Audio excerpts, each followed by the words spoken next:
Friends, if you want to live a happier and meaningful life, let's learn for a minute together to discover something incredible. This video is dedicated to Rabbi Sacks Zatzal, Yaakov Tzvi ben David Aryeh, whose yard site is this week. And the idea for this video was completely inspired by his words. So I think part of the reason why, perhaps in our culture and in our society, as in an individualized world, it's amazing that we care about the individual, whether it's Tselem Elokim, they're being created in God's image and having a personal sense of purpose with Hashem. But I think part of the reason why people aren't as happy is because they've lost the story through which they are a part of. People are not as connected to their ancestors, who they were, what they were, and the story that animated their lives in the past that can bring present moment meaning to you and future direction. So just on a side, ask your family, who are you? What am I? What stories am I part of? Tell me about my ancestors. It's so crucial. But let's look at Avram Avinu, Abraham, who the Torah says at the end of his life he was Zakein, he was old, Baba Yamim, coming in days, but Hashem Beirach es Avram Bakol. Hashem blessed Avram with everything. And according to Rabbi Sacks, that doesn't really make sense. During his life, Hashem promised Avram two major things. The land of Israel. He told him to walk through the land. Hischalech, far and wide, length and width. Hilachat nena, for I've given that to you. So that's one promise. The second promise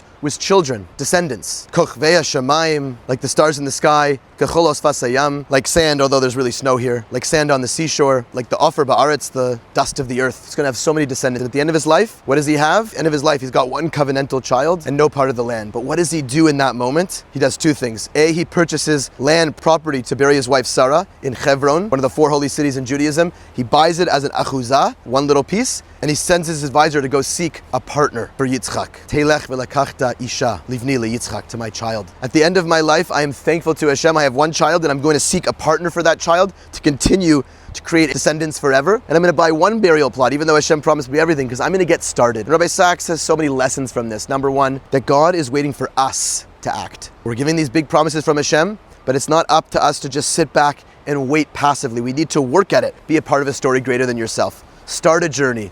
Doesn't need to be the end goal. The end goal should be of your life, in the life that you live around you, in the people that you live, in the work that you do. Start the journey. Take steps and make that step feel congruent with eternity, with timelessness. Have goals, values, dreams for this world that transcend you. And lastly, is a happy life is a life across generations. He says for each of us, even the greatest, there's a Jordan we will not cross, a promised land we will not enter, a destination we will not reach. But that leaders see the destination, begin the journey, and then leave behind them those who will continue. And this is enough to live a life of immortality.